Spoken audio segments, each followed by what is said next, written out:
এয়া আজি ৰাতিপুৱাই দিল্লীত ওলাই আহিছোঁ অকণমান পেট পূজা কৰোঁ বুলি মেকডনাল্ডছত সোমালোঁ আৰু এয়া অৰ্ডাৰ কৰিলোঁ বাৰ্গাৰ আৰু লগত কফি কিন্তু বাৰ্গাৰটো টেষ্ট একদম ভাল নাছিলে মেকডনাল্ডছ দাম বেছি কিন্তু বাৰ্গাৰটো একদম টেষ্টলেছ এইটো হ'ল লাল কিলাটো কেইবাটাও ছাইডৰ পৰা এণ্ট্ৰি কৰিব পাৰি কিন্তু মেইনলি 2 নম্বৰ গেটেদিহে যাব লাগে এইবোৰ চব বন্ধ কৰি থৈছে কিছুমান তাৰ ভিতৰেদি দূৰেদি খোজকাঢ়ি গৈ আছে আৰু এয়া আমি আহি পাই গ'লোহি 2 নম্বৰ গেটৰ কাউণ্টাৰৰ ওচৰত ইয়াতে মেইন গেটত এফালে টিকেট কাউণ্টাৰ আছে সকলোকে স্বাগতম জনাইছোঁ নবনীতাছ দৰ্পণৰ অন্য এটি ভিডিঅ'লৈ আৰু আজি ৰাতিপুৱা আহিছোঁ আমি লাল কিল্লালৈ এইফালে টিকেট লোৱা হৈ গ'ল টিকেট কাউণ্টাৰত আৰু লেডিজ ছেকশ্যনত কম আছিলে গতিকে পটককৈ মই লৈ ল'লোঁ আৰু তাতে আছে এটা উইথ মিউজিয়াম আৰু এটা উইদাউট মিউজিয়াম টিকেট আৰু 15 বছৰৰ তলৰ ল'ৰা ছোৱালীৰ কাৰণে ফ্ৰী হয় আৰু উইথ মিউজিয়াম হ'লে 80 ৰুপিজ পাৰ হেড আৰু যদি উইদাউট মিউজিয়াম লয় তেতিয়াহ'লে 50 ৰুপিজ পাৰ হেড হয় সদায় 26 জানুৱাৰী দেখি থকা এয়া লাল কিল্লা ওচৰৰ পৰা বিৰাটেই ধুনীয়া লাগিছে খুব সুন্দৰ টিকেট কাউণ্টাৰৰ পৰা গেটলৈকে 200 মিটাৰ হয় কিন্তু এইখিনিত এয়া ই ৰিক্সাৰ ব্যৱস্থা আছে ইয়াতে আৰু 10 টকাকৈ লয় এই 200 মিটাৰ বুলি কৈছে পুলিচ এজনক মই সুধিছিলোঁ যিসকলে খোজকাঢ়িব পাৰেতো যাব পাৰে আৰু যিসকলে অসুবিধা পায় ধুনীয়াকৈ এই ইয়াৰ পৰা ৰিক্সা লৈ পেলাই যাব পাৰে আমিতো প্ৰথমতে সোধাৰ আগতে টিকেট কাটি দিলোঁ গতিকে এতিয়া যাওঁ ৰিক্সাতে এয়া ই ৰিক্সাত উঠি আমি আহি আছোঁ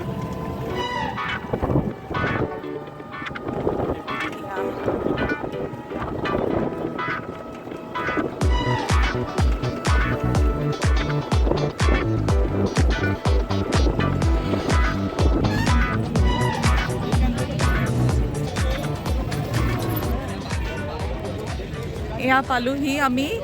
আৰু এইফালে পাৰ্কিং আছে এই ঠাইটুকুৰাৰ পৰা এনেকৈ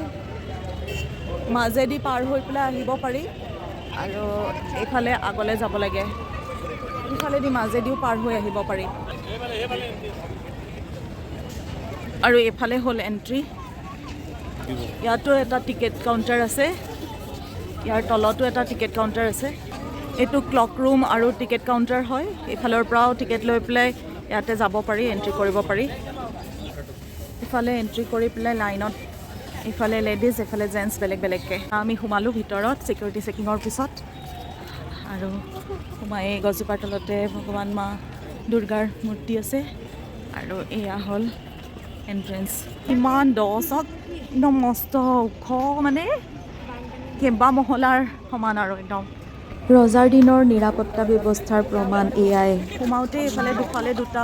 টোপ আছে এইটো এটা আৰু এইটো চাইডে এটা দুটা টোপ আছে আৰু এয়া ভিতৰখন সন্মুখত এখন লোহাৰ গেট তাৰ পৰা ভিতৰৰ চোৱা অ' মাই গড মানুহ চাওক আৰু ইয়াৰ হাইট চাওক হে ভগৱান কিমান ওখ একেটাকে কৈছোঁ দুইজনীয়ে একেটাকে কৈছোঁ কিমান ওখ এইফালে চাওক ইয়াত মই 10জনীতকৈ ওপৰত থিয় হৈ পেলাই নাতিবগৈ মোৰ হাইট মোগলসকলৰ দিনতে এই চপ্পা চৌক নামৰ জেগাকণতে দোকান পোহাৰ বহিছিলে আৰু বৰ্তমানো ইয়াতে দোকান পোহাৰ বহি আছে চাওকচোন ইমান ধুনীয়া লাগিছে 17th চেঞ্চুৰী মাজভাগত মোগল সম্ৰাট শ্বাহজাহানে এই লাল কিল্লাটো বনোৱাইছিলে আৰু মোগলসকলৰ এইটো বাসগৃহ হিচাপে ব্যৱহাৰ কৰিছিলে এইটো এটা মিউজিয়াম এইটো মিউজিয়ামৰ এক্সট্ৰাকৈ পইচা দিবলগীয়া হয় বেলেগকৈ টিকেট কাটিবলগীয়া হয় তলতে আৰু এটা কিবা শ্ব' হয় ইয়াতে আৰু ভিতৰত আৰু কিবা মিউজিয়াম আছে সেইটোত টিকেটহে আমি এণ্ট্ৰি গেটত যিটো লৈছিলোঁ তাৰ টিকেট সেইটোহে চাৰিওফালে বিভিন্ন ধৰণৰ মহল কিছুমান আছে এই মহলটোৰ নাম হৈছে নবদখানা আৰু এই নবদখানা একদম এণ্ট্ৰেঞ্চতে থাকে ৰজা বা উচ্চ পৰ্যায়ৰ কোনোবা বিষয়া আহিলে ইয়াত মিউজিক বজাই আগমনৰ সম্ভেদ সকলোকে দিয়া হয় ইয়াত থকা ফলকত বহি গম পাইছোঁ যে ইয়াত আগতে সেউজীয়া আৰু সোণালী ৰঙৰ বিভিন্ন পাত আৰু বিভিন্ন ধৰণৰ ফুল চুল আদি ইত্যাদি আঁকি থৈ পেলাই ধুনীয়াকৈ কৰা হৈছিলে আমি এতিয়া পাইছোঁহি মিউজিয়ামৰ সন্মুখত এইটো হ'ল মিউজিয়াম সন্মুখৰ ভাগটো এইটো আমি সেইফালৰ পৰা সোমাই আহিছিলোঁ আৰু সেইফালৰ পৰা সোমাই আহি এইখিনিত পাইছোঁহি আৰু ইয়াৰে সন্মুখৰ ফালে এটা কেফেটেৰিয়া আৰু টয়লেট আছে ইয়াত সোমোৱাৰ পিছতে বেয়া ভাৰতৰ স্বাধীনতা সংগ্ৰামৰ এইটো সংগ্ৰহালয় হয় প্ৰথম স্বাধীনতা সংগ্ৰামৰ 1857 চনৰ পৰা ইয়াত গোটেই ডিটেইলখিনি দিয়া আছে এইফালে প্ৰদৰ্শনীস্থলী গেলেৰী নম্বৰ 4ৰ পৰা 9লৈকে আছে আৰু প্ৰথমতে 1, 2 চোৱাৰ পিছত আমি এতিয়া ওপৰলৈ আহিছোঁ কাৰণ 3 নম্বৰটো চোৱাৰ পিছত আমি একেবাৰে ওলাই যাব পাৰিম সেয়েহে প্ৰথমে এয়া ওপৰলৈ আহি আছোঁ এয়া কিমান পুৰণা আৰু তলখন পুৰা কাঠৰ হয় আৰু এয়া হৈছে দিৱানী আম এই জেগাকণক দিৱানী আম বুলি কোৱা হয় আৰু ইয়াত আমি যোৱাৰ সময়ত কনষ্ট্ৰাকশ্যন চলি আছিলে আৰু এয়া হ'ল ৰজা বহি পেলাই য'ৰ পৰা বিভিন্ন ধৰণৰ মানুহখিনিৰ লগত কথা বতৰা পাতিছিলে তাত ৰজা বহিছিলে এইখিনি এতিয়া বৰ্তমান গ্লাছেৰে বেৰি থৈছে চাৰিওফালৰ পৰা আৰু এইখিনি গোটেইখিনি বগা মাৰ্বল পাথৰেৰে বনোৱা আছিলে আৰু সন্মুখ ভাগটোত সেয়া সেইফালৰ পৰা